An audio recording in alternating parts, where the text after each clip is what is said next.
Creo que todos lo saben, pero les prometí a muchos que daría una charla el día de hoy sobre por qué carajos nos gustan tanto las historias. Creo que todos consumimos historias habitualmente. La vemos en películas, en series de Netflix, leemos libros o consumimos reels de Instagram o TikToks. Todas son historias, más largas, más cortas, más sofisticadas, menos elaboradas, pero todas son historias. Y por alguna razón nos gustan. Cuando alguien viene, un compañero, y nos dice, tengo algo increíble que contarte, todos prestamos atención y abrimos los ojos como platos. ¿Por qué será?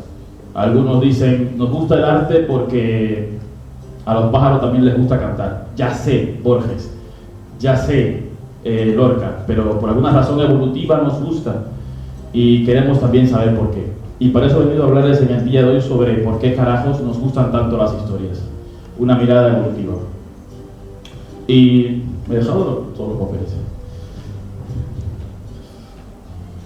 Y no encontré mejor manera de responder esta pregunta que contándoles una breve historia. La historia nada más y nada menos de cómo los seres humanos nos hemos agrupado desde 40 individuos hasta formar naciones de 40 millones de personas. Esta historia comienza hace 250.000 años, cuando el ser humano empezó a caminar por la tierra, cuando el hombre primitivo puso un pie en la tierra. Y no hacíamos algo como halagarnos para interactuar socialmente, como halagarnos, como ofendernos o como intercambiar información o el sentido de la vida que compartíamos, sino que hacemos algo mucho más primitivo y básico, que era quitarnos pulgas. Ya sé que les parecerá algo un poco ridículo, pero eso también lo hacen los monos hoy en día. Se quitan pulgas unos a otros, se acarician unos a otros y así crean la camaradería. Yo te quito las pulgas a ti, tú me las quitas a mí. Somos camaradas, somos colegas, y si alguien te ataca, yo te defiendo y viceversa. Esto lo hacen también otros animales como los monos, como los gatos o como las aves que se quitan las plumas que tienen dañadas para una cuestión de higiene, una cuestión de salud, pero solo los monos y los seres humanos en un inicio lo hacíamos por una cuestión social, para interactuar socialmente entre nosotros, para crear nuestra cuadrilla. Habitualmente, en una cuadrilla, en una agrupación de 40 monos, hay alrededor, cada individuo comparte habitualmente con 8 individuos aproximadamente, que son a los que les quita pulgas habitualmente y son como su familia o son sus amigos más cercanos. Luego tiene otros a los que le quita pulgas muy de vez en cuando y son como esos conocidos distantes que todos tenemos, pero que también nos llevamos bien con ellos. Y esa cuadrilla es la que nos protege y nos defiende del resto del acoso de la agrupación de 40 monos. Lo que sucede está en que el 20% del tiempo se dedican los monos solamente a esta actividad, a quitarse pulgas unos a otros. Pero cuando la agrupación crece demasiado, ya el acoso externo a la cuadrilla es demasiado. Y lo que suele suceder es que hay discordias entre cuadrillas y se dividen, hasta que otra vez la cuadrilla o ese individuo alcanza su estabilidad dentro de una agrupación más pequeña. Esto es interesante entenderlo para lo que les voy a contar a continuación. Y es que el lenguaje siempre se creyó que surgió en el entorno de la cacería, para hablar de cómo creamos una herramienta, para hablar de dónde están los abrevaderos o para hablar de dónde están los mamuts. Sin embargo, en 1993, el antropólogo y psicólogo evolucionista Robin Dunbar dio a conocer al mundo una de las teorías más fascinantes e influyentes sobre el origen del lenguaje. Propuso que el lenguaje surgió para permitirnos interactuar con más personas en menos tiempo. De modo que ahora el individuo podía, a través del lenguaje, no solo hablar con una persona, no solo quitarle pulgas a través de la conversación a una persona, sino que lo podía hacer con 2, con 3 o hasta con 50, como lo estoy haciendo yo ahora mismo. De modo que también el lenguaje nos permitió hablar mientras trabajábamos. Podíamos hacer una actividad tan importante como conseguir comida y al mismo tiempo podíamos estar interactuando entre nosotros y crear lazos entre nosotros. ¿Cuántos de nosotros no nos hemos conocido trabajando? Aquí tengo muchos compañeros de trabajo mío, por ejemplo. Ya de ese modo podemos hacer agrupaciones mucho más grandes, porque ahora podemos llegar hasta 150 individuos. 150 individuos que ya tienen un confort suficiente, una cuadrilla lo suficientemente grande como para protegerlo del acoso de los demás. Este número de 150 es conocido como el número de Dunbar, que es lo que identifica cuántas personas pueden estar en una agrupación sin que se empiecen a dar de hostias entre ellas. Una agrupación más grande es insostenible en condiciones salvajes y naturales. Te preguntarás, ¿y cómo hemos llegado a formar naciones de 40 millones de personas? Eso ha sido por otras razones, pero no por una razón natural o salvaje. Nuestra condición primitiva no nos permitiría hacer agrupaciones de más de 150 personas. Pero además, es importante tener en cuenta que con el lenguaje podemos extraer información de individuos distantes. Por ejemplo, yo ahora a través de mi compañero puedo saber quién es este de acá, porque él me cuenta una historia sobre él, y ya yo sé que él tengo que tener cuidado de él, o es un vago que no trabaja y que se aprovecha el trabajo de los demás, o es una persona agresiva o violenta y tengo que ser precavido con él. Tengo información de terceros a través de lo que me cuenta mi entorno más cercano, mi cuadrilla. ¿Y cómo le llamamos a ese acto de contarnos historias sobre esas terceras personas que no están presentes? Exactamente, cotillar, algo que hacemos en el día a día. El lenguaje surge entonces para relacionarnos a través del acto de contar, para decir: tu padre fue al bosque, el tigre nos siguió hasta aquí, vi a ese hombre a escondidas con tu hermana. Además, para planificar el futuro. Y pongamos un ejemplo muy básico. Vamos, por ejemplo, a cazar 30 individuos mamuts al valle. Y esos 30 individuos tienen que hacer una planificación obligatoriamente. ¿Esa planificación en qué consiste? Alguien del grupo dice: ustedes van a hacer las lanzas, ustedes harán las antorchas, nos acercaremos al mamut poco a poco y los haremos arrinconando ahí en el acantilado. El mamut se sentirá miedo, lo asustaremos al final, caerá el mamut, morirá, luego bajaremos, cogeremos la comida y regresaremos a la tribu a llevarle comida a todos los nuestros y contaremos la maravillosa historia de cómo matamos al mamut. Ahí hay una ficción y todos somos parte de esa ficción, porque todos sabemos el rol que estamos ocupando dentro de la ficción de matar al mamut, porque eso no se ha concretado, eso no es un hecho, eso es algo que estamos construyendo en el imaginario colectivo y que gracias a esa historia que hemos creado conseguimos matar al mamut. No matamos al mamut solo con las lanzas y las antorchas, sino con el acto de planificar y de contarnos una historia que todos nos creemos capaces de conseguir en colectivo. Y a este punto es el que quería llegar. Las historias no son un lujo cultural, las historias son una necesidad evolutiva. Los que prestaban atención a las historias de los demás alrededor de la hoguera han sobrevivido hasta nuestros tiempos. Somos hijos e hijas de ellos. ¿Por qué? Porque cuando estábamos junto a la hoguera y alguien contaba una historia maravillosa de cómo se les apareció un tigre y mató a todos sus compañeros y solo sobrevivió él porque se subió a un árbol, el que prestó atención y se quedó en vilo todo el rato, ya estaba preparado para cuando se le apareciera el tigre. Y no solamente eso, sino que tenemos en nuestro cerebro unas neuronas que se llaman neuronas espejo, que esas neuronas se activan por igual cuando nosotros vemos a alguien saltar que cuando saltamos nosotros. Cuando leemos incluso que alguien salta, se activan esas neuronas por igual que si nosotros estuviésemos saltando. Esto es maravilloso, porque es la base de la empatía. Es lo que nos permite experimentar a través de lo que le sucede a otras personas. Y el que escuchó la historia de cómo el tigre devoró a todos sus compañeros, no solamente se preparó para subir en ese momento cuando se le apareció el tigre, sino que emocionalmente se preparaba para cuando eso le ocurriera. Ya estaba preparado emocionalmente para que eso le ocurriera. Y fíjense que no es casualidad que nos gusten tanto las historias que hablan de amor y de violencia. A todos nos encantan las historias de amor y a todos nos encantan las historias de violencia. ¿Por qué? Porque están estrechamente relacionadas con el acto de sobrevivir y de reproducirnos. Los dos pilares de la evolución, los dos pilares de la selección natural. Aquellos que se reproducen, aquellos que sobreviven, llegan hasta hoy.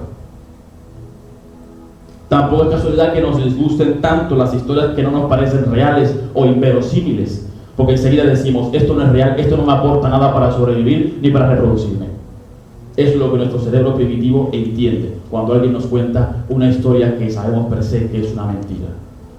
Desenchufamos. Y fíjense si las historias y el acto de hablar sobre las demás personas está tan relacionado que solo nos usan las historias que hablan sobre personas. No sé si se han fijado, pero cuando ponen en algún animado, algún personaje que es animal o objeto, todos están personificados, tienen emociones humanas y hablan como humanos. ¿Por qué razón? Porque si no lo hicieran, no nos gustarían esas historias. De igual modo, en la ciencia ficción nos damos cuenta que los robots y alienígenas tienen sentimientos humanos. ¡Qué casualidad! Mentira. Los alienígenas no tienen por qué tener sentimientos humanos, pero para poder conectar con ellos tienen que tenerlos, porque solo nos gusta lo que nos habla de la condición humana. Solo hemos evolucionado para que nos gusten las historias en las que intervienen humanos y en las que la gente siente como sentimos nosotros, porque son las que son realmente valiosas para sobrevivir y para reproducirnos. Y te preguntarás, sin embargo, a partir de aquí, cómo hemos pasado de 150 individuos a formar esto, los Sanfermines que hace poquito, o esto otro, o incluso esto, algo más grande, 47 millones de personas formando una nación. La respuesta a esto está en la selección grupal. Siempre se habla de selección natural, que actúa sobre individuos específicamente favoreciendo a aquellos que tienen alguna capacidad, son más capaces o más competentes, y eso los hace sobrevivir y reproducirse mejor. Sin embargo, poco se nos habla en el colegio de la selección grupal. Aparte un poquito. Que la selección grupal nos habla de que actúa sobre grupos de individuos que favorece a aquellos más cohesionados y fuertes en torno a que desarrollan creencias, tradiciones y valores colectivos. Este es el origen de las religiones. Gracias a la selección grupal se favorecieron aquellos grupos en los que se crearon tradiciones que cohesionaron más al grupo o que los permitieron ser más fuertes. Porque tengamos en cuenta de que no es religión sin historia. Cada religión tiene una historia. No hay religión sin una historia, porque la religión nace sobre la base de una historia. Tenemos un mito, una leyenda sobre que pasó tal cosa, y en torno a esa leyenda, a esa historia, se crea una religión alrededor de ella. Crecen líderes alrededor de esa historia que legitiman su poder gracias a esas historias que se han formado. Porque las historias no solamente le dan sentido las historias religiosas no solamente le dieron sentido al hombre primitivo, sino que los regularon moralmente para que cumpliera determinadas características morales que los permitiera estar dentro de una agrupación y formar grupos aún más grandes, porque el acoso estaba más controlado, porque a todos creían en que matar a su compañero era malo, porque sabían de que había una historia de que aquel que mató a su compañero, Dios lo castigó con un rayo, y a partir de ahí no querían hacerlo porque les daba miedo de que le pasara lo mismo. O sea, las historias religiosas fueron súper importantes en nuestros inicios porque favorecieron esto, la cohesión social, y se crearan valores colectivos y que crecieran también los primeros líderes religiosos. Pero no solamente está basado, o sea, no solamente el poder de las historias tiene su importancia para la religión, para el surgimiento de la religión, sino para el surgimiento de las naciones. Lo que identifica a un español y lo que hace que un español de Galicia, de Andalucía o de Cataluña sean la misma cosa es que tienen una historia en común, una historia que los hace iguales. Lo que me hace sentirme más parte de ustedes siendo cubano es que tenemos una historia en común, que es la hispanidad. Y no lo siento lo mismo cuando estoy con un chino o cuando estoy con un norteamericano, porque siento que yo soy bisnieto o tataranieto de las mismas personas que ustedes son bisnietos y tataranietos. Tenemos una historia en común, un lenguaje en común, tradiciones en común, y eso nos cohesiona, eso nos hace más unidos. Y en torno a esa creencia, a esa historia de un país, se elabora toda una nación de 47 millones de personas que están unidos alrededor de esa historia. Y sí. Pero si nada de eso de lo que te he dicho te convence, te voy a hacer una pregunta mucho más sencilla, y es: ¿quién eres? Piénsalo por un segundo. Si me preguntan a mí, yo diría que soy un joven que nació en una lejana provincia de Cuba y que gracias a sus historias logró llegar hasta aquí y que a partir de ahí ha decidido que se quiere dedicar a esto. Si te preguntan a ti, a lo mejor eres una profesora que ha entregado su vida a educar a las nuevas generaciones porque no le apasiona nada más que compartir su conocimiento con los demás. Ahora patea el monte porque se ha jubilado y le gusta estar en contacto con la naturaleza. A lo mejor no. A lo mejor eres hijo de un narcotraficante que ha decidido romper con su patrón familiar y quiere crear una empresa legítima y legal que genere empleo y que genere riqueza para el prójimo. Pero indiscutiblemente cuando te pregunto quién eres, tú me respondes con una historia, porque no es que tengamos una historia, es que todos somos una historia que se entrelaza entre las historias de los demás y que hace una historia colectiva.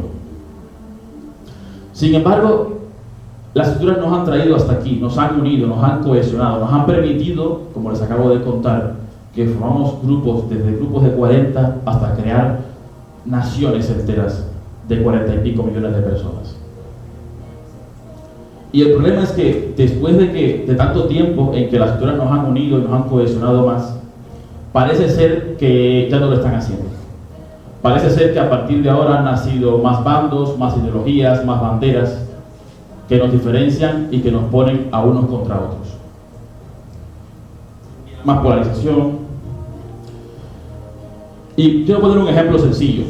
Cuando la izquierda habla del tema de la ocupación, enseguida te cuenta la triste historia de cómo un inmigrante llegó en patera desde África y lo difícil que le ha sido encontrar trabajo, conocer amistades y encontrar un piso, o encontrar dónde vivir. Dormía en la calle y tal. Luego encuentra un piso, se aloja y tú conectas con esa historia, porque enseguida dices, joder, qué putada, yo no quiero que me pase eso. Te identificas con su dolor y si estuvieras en su lugar harías lo mismo. Cuando la derecha te cuenta la misma historia, te la cuenta desde otra perspectiva. Te dice, es que esos abuelos estaban desde muy jóvenes, desde los 20 años, trabajando muchísimo para hipotecarse en una casa y conseguir tener donde vivir. Y luego de que lo han conseguido, alguien se les ha metido en su casa y no quieren salir. Han perdido 30 años de su vida trabajando para que ahora alguien les ocupe la vivienda que les pertenece. Y tú conectas con la historia de esos abuelos también. Y el tema no es que conectemos con una historia o con la otra. Es legítimo que cada uno de nosotros conecte con la historia que quiera. El tema está en que hay historias que nos unen y historias que nos separan. Y cada uno de nosotros tenemos la potestad, tenemos la autoridad y tenemos la responsabilidad de escoger qué queremos hacer con esas historias. Si queremos enfrentarnos entre nosotros porque tú piensas distinto a mí o porque conectas con una historia diferente a la mía, o si queremos que la historia nos una, porque la historia nos puede ya ver unir o nos puede separar. Y cada quien tenemos la responsabilidad de escoger si queremos historias que nos separen o queremos historias que nos unan. Y yo en lo personal escojo escuchar y contar historias que nos unan a todos nosotros. Y por eso también les voy a hablar enseguida de mi libro, A dónde van los perros cuando mueren. Muchísimas gracias a todos.